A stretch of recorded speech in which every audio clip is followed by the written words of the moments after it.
100% fee రాయితీతో AI నేర్చుకోవాలనుకుంటున్నారా? Attend quality third gen AI test 2025. ఇప్పుడు ఎలా ఉన్నారు మీరు? జరిగిన సంఘటన నుంచి కోలుకుంటున్నారా? ఇది ఇంకా కూడా ఒక విధమైన బాధ మీకు ఏ వైపు నుంచి చూసినా మీకైతే ఒక భారీగా చాలా బాధాకరమైన విషయం. ఇప్పుడు అంటే మళ్ళీ గెట్ బ్యాక్ టు వర్క్ అయ్యింది, వర్క్ చేస్తున్నారు, పిల్లలు మళ్ళీ నార్మల్ అయ్యారు. సో కోర్టులో ఉంది కాబట్టి కొంచెం అది వచ్చినంత వరకు అదైతే ఉంటుంది. అంటే మనం ఏం తప్పు చేయలేదు, కానీ ఈ అనవసరంగా ఈ కోర్టులు ఇవి తిరగాల్సి వస్తుంది కదా. సో అదొకటి కొంచెం డిస్టర్బెన్స్గా ఉంటుంది. మేము వర్క్ అనేది కొంచెం డిస్టర్బ్ అవుతూ ఉంటుంది, వెళ్తూ ఉండాలి, వస్తూ ఉండాలి, అదొకటి అంతే. ఈ సంఘటన చాలా సీరియస్ అలిగేషన్ అనే విషయం మీకు తెలుసు. పాక్సో చట్టం అంటే చాలా చాలా తీవ్రమైన చట్టం. మీకు ఎప్పటి నుంచి తెలుసు తను సృష్టి? నాకు తను టీ షోలో చూసింది. అప్పుడే నేను మాస్టర్ ఎప్పుడైతే తను షూట్కి తీసుకున్నారో అప్పటి నుంచి తను నాకు తెలుసు. ఇందులో ఫ్రాంక్గా మాట్లాడుకుంటున్నాం కాబట్టి సుమలత, మీకు ఎక్కడైనా ఇబ్బంది కలిగే క్వశ్చన్స్ ఉంటే నాకు నిర్మోహమాటంగా మీరు చెప్పచ్చు. 2-3 యాంగిల్స్ ఉన్నాయి ఇందులో. ఒకటి, తను మైనర్గా ఉన్నప్పుడు లైంగిక వేధింపులు జరిగాయని చెప్పి ఆ తర్వాత అది కొనసాగిందని చెప్పి సృష్టి చేసిన ఆరోపణలు.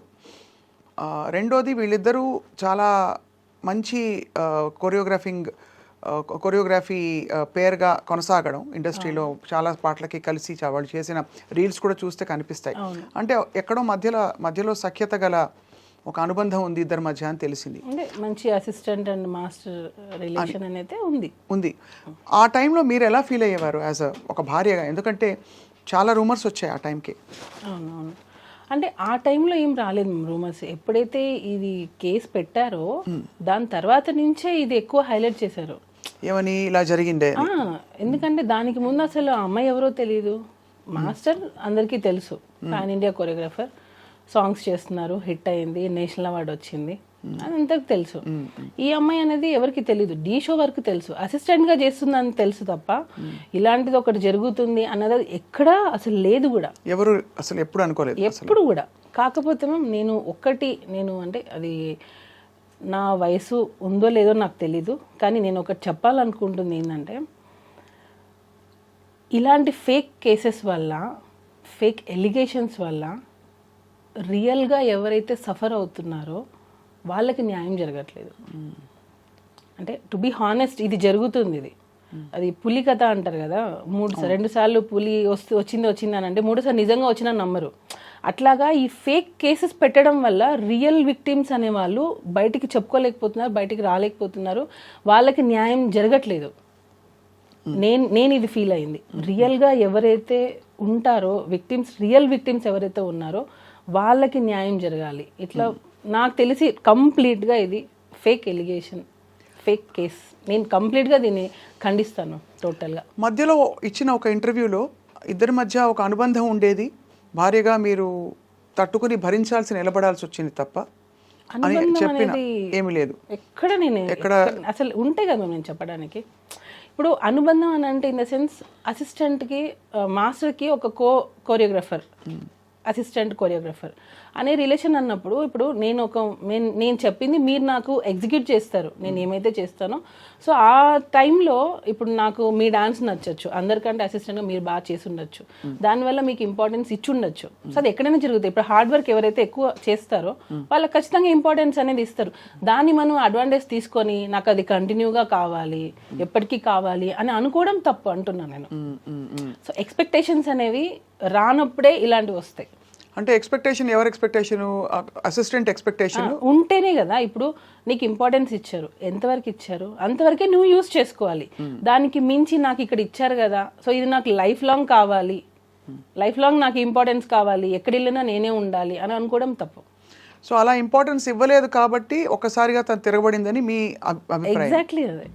కానీ అంత సీరియస్ అలిగేషన్స్, అది కూడా ఇది ఒక ఏదో సైడ్లో వెళ్ళిపోయే విషయం కాదు. ఒక పెద్ద కొరియోగ్రాఫర్ పెద్ద హీరోలకి అదే కదా మేము ప్రాబ్లము. ఇప్పుడు చిన్న పెద్ద అనేది ఎక్కడ లేదు. కొరియోగ్రాఫరే, కాకపోతే పేరు ఉన్న కొరియోగ్రాఫర్, అంటే లైట్లో ఉన్న కొరియోగ్రాఫర్. చాలా మంది కొరియోగ్రాఫర్స్ ఉన్నారు, టాలెంట్ ఉండి బయటికి రాని వాళ్ళు ఉన్నారు. ఇప్పుడు వాళ్ళ మీద మనం ఏమైనా ఎలిగేషన్ చేస్తే బయటకు వస్తాయా? మీడియాలో చేయరు కదా. అవును. ఒక పేరున్న కొరియోగ్రఫర్ మీద పెడితేనే కదా మనం బయటకు వస్తాము.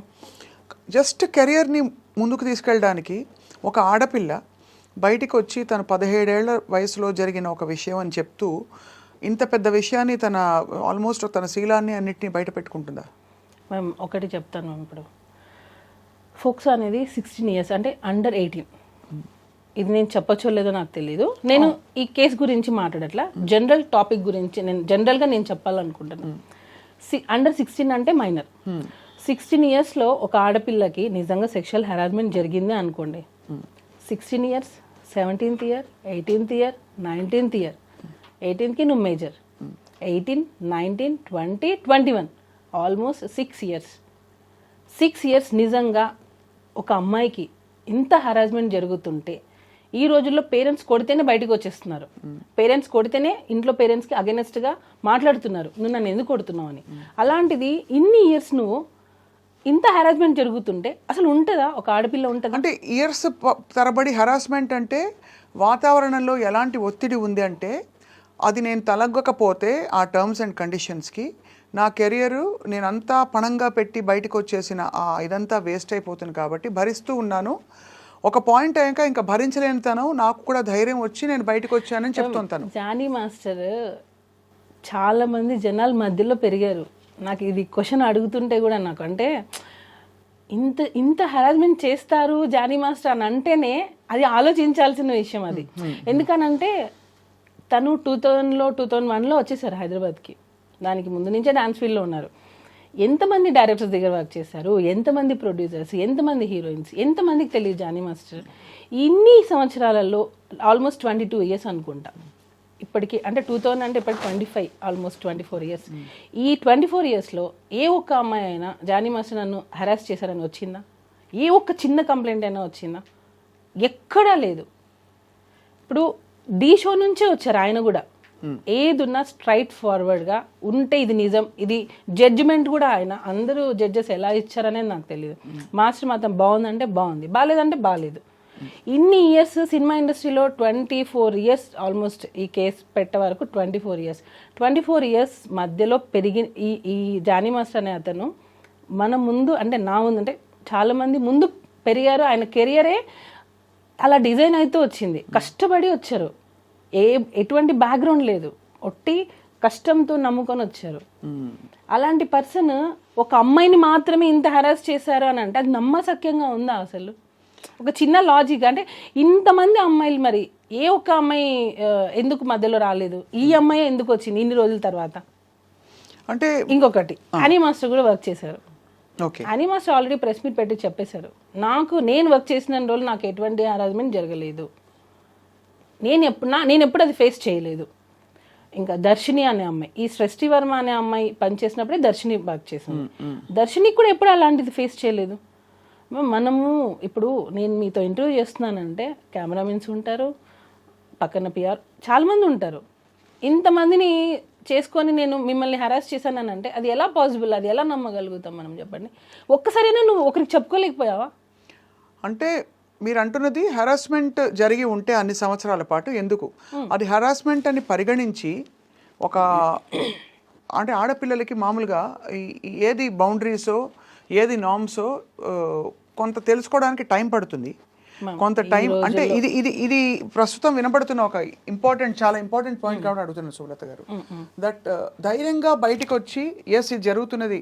ఎందుకంటే పిల్లలకు కూడా ఎలా అయితే గుడ్ టచ్ బ్యాడ్ టచ్ మనం పెరిగిన వాతావరణాన్ని బట్టి ఇది ఒక అనుబంధం, ఒక రిలేషన్షిప్ ఏర్పడిందా లేక నేను హెరాస్మెంట్కి గురవుతున్నాను? హెరాస్మెంట్ అని ఎందుకు అంటారు? ఒక విధమైన పవర్, కెరియర్ని ఇన్ఫ్లుయెన్స్ చేసే పవర్ ఉంటే అది హెరాస్మెంట్గా మారిపోతుంది. సపోజ్ వాళ్ళిద్దరు ఇష్టపూరితంగా, ఏ ఇద్దరైనా సరే ఇష్టపూరితంగా రిలేషన్షిప్ ఉందనుకోండి, హెరాస్మెంట్ అనరు కదా, అనరు. అట్మోస్ట్ వాళ్ళు మైనర్ పిల్ల అయితే డెఫినెట్గా ఇండిపెండెంట్గా కూడా వాళ్ళ మీద చర్యలు తీసుకోవచ్చు. ఇక్కడ అమ్మాయి మేజర్ అయింది. సో ఇన్ని రోజుల తర్వాత తన కెరియర్ని కూడా దాదాపు పక్కన పెట్టేసి తను బయటకు వచ్చిందంటే మీరు ఏం అనుమానిస్తున్నారు సుమా, చెప్పండి. మ్యామ్ టోటల్లీ నేను ఏం చెప్పాలనుకున్నా అంటే ఆ అమ్మాయి 2023 Feb లాస్ట్ మా దగ్గర వర్క్ చేసింది. 2023 Feb లాస్ట్ ఫెబ్లో తను 2023లో తను మాస్టర్ దగ్గర నుంచి వెళ్ళిపోయింది. అంటే 2024 అయిపోయింది. తను కేసు పెట్టింది ఎప్పుడు? August September 2024 September. అంటే 1.5 years పెట్టలేదు అంటున్నారు. 1.5 year ఆ అమ్మాయి మన దగ్గర నుంచి వర్క్ నుంచి వెళ్ళిపోయింది. మన దగ్గర లేదు టోటల్. కానీ తను రెఫర్ చేసింది మాత్రం అప్పుడు జరిగిన సంఘటనే కదా మెయిన్ గా. నువ్వు ఇన్ని రోజులు ఎందుకు ఆగావు మరి? ఈ 1.5 year గ్యాప్ ప్లస్ దానికి ముందు సంవత్సరాలు ఎందుకు ఆగావు? సరే, నీ కెరియర్ కోసం నువ్వు ఉన్నా అంటున్నావు కదా, మరి నీ కెరియర్ నువ్వు చూసుకున్నావు, అప్పుడు నీ సెల్ఫ్ రెస్పెక్ట్ ఏమైంది? అంటే నీ వర్క్ కోసం నువ్వు ఏమైనా రెడీయా చేయడానికి? అంటే మీరు అడిగేది వర్కౌట్ అయినంత వరకు ఊరుకుని, ఒకవేళ ఉండి ఉంటే అని ఆ తర్వాత ఎందుకు ప్రశ్నిస్తున్నారు అడుగుతున్నారు. వెళ్ళిపోయావు నువ్వు 1 year, మోర్ దాన్ 1 year వెళ్ళిపోయావు. వెళ్ళిపోయిన తర్వాత నువ్వు ఎక్కడ కూడా నువ్వు మాస్టర్ దగ్గర రాలేదు, కాంటాక్ట్ లేదు అసలు నీకు. సో నువ్వు తర్వాత నువ్వు హెరాస్ ఫీల్ అయ్యావని ఎందుకు పెట్టావు?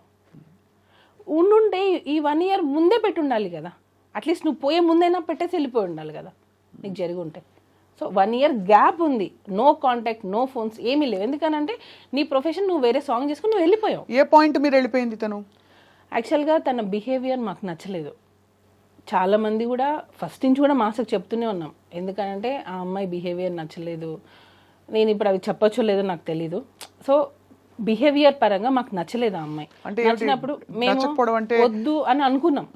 నచ్చకపోవడం అంటే ఏంటి? అంటే తను చెప్పిన మాట వినకపోవడం, లేదు స్టెప్పులు కొంచెం అరగంట్ గా ఉండడం అలాంటిదా, లేకపోతే? అంటే మ్యామ్ నేను అదే అన్నాను, ఇప్పుడు మనం ఒక ఇంపార్టెన్స్ ఇచ్చాం కదా అని చెప్పి అదే లైఫ్ లాంగ్ కావాలి అని అనుకుంటే మాత్రం అది ఎప్పటికైనా మనకి ఎఫెక్ట్ అవుతుంది. నీకు తగ్గ ఇంపార్టెన్స్ నీకు ఇస్తారు ఎప్పుడు, అన్లెస్ నువ్వు దానికి అర్హురాలైతే, నువ్వు ఎలిజిబుల్ అయితే నీకు ఖచ్చితంగా ఇంపార్టెన్స్ అనేది వస్తుంది. నువ్వు కాదు కాబట్టి నీకు ఇంపార్టెన్స్ ఇవ్వలేదు. నీకు స్టార్టింగ్లో వచ్చింది నాకు ఎండింగ్ వరకు అలానే ఉండాలి అని అంటే, ఇంకా మోర్ దాన్ దట్ కావాలి అని అనుకున్నప్పుడు దాన్ని ఎలా ఎంకరేజ్ చేస్తాం ఎవరైనా సరే? సో ఆ ఇంపార్టెన్స్ తగ్గడంతో తనే వెళ్ళిపోయిందా, మీరే వెళ్ళిపోమని చెప్పారా? మేము వద్దన్నాం, మేము వద్దు అన్నాం. యాక్చువల్గా తను ఏంటంటే ఒక్కొక్కసారి ఫోన్ లిఫ్ట్ చేయదు. ఇప్పుడు మనం ఒక కొరియోగ్రాఫర్గా అయ్యింది, యాక్చువల్ కొరియోగ్రాఫర్ కార్డ్ మేమే ఇప్పించాం ఆ అమ్మాయికి. యూనియన్లో ఫైట్ చేసి యూనియన్కి అగేనెస్ట్గా అమ్మాయికి కార్డు ఇప్పించిందే మేము. ఎందుకు అగేన్స్ట్ గా వెళ్ళాల్సిన అవసరం? ఎందుకనంటే యూనియన్లో అమ్మాయి కార్డు ఇవ్వడానికి రెడీగా లేరు. నేను చాలా విషయాలు నేను ఇక్కడ పెట్టుకోనున్నా, చాలా విషయాలు నేను చెప్పాలంటే చాలా మంది ఫ్యామిలీస్ ఎఫెక్ట్ అవుతాయి. అందుకే నేను చెప్పాలంటే కూడా నాకు అంటే నేను చెప్పేస్తే యూనియన్లో 600 మంది ఉంటారు, వాళ్ళందరికీ ఎఫెక్ట్ అవుతుంది నేను మాట్లాడితే యూనియన్ గురించి. సో నేను ఆ మాటలు కొన్ని నేను చెప్పలేను, కానీ ఎప్పటికైనా అది బయటకు వస్తుంది. మ్యామ్ ఏం లేదు, ఇప్పుడు ఆ అమ్మాయి కార్డు గురించి అన్నారు కదా, ఎక్కడ తను వస్తే వేరే మాస్టర్స్కి వర్క్ వెళ్ళిపోతుందో ఏమో అని చెప్పి చాలామంది మాస్టర్స్ యూనియన్ మొత్తం ఆ అమ్మాయి కార్డు ఇవ్వద్దు అన్నారు.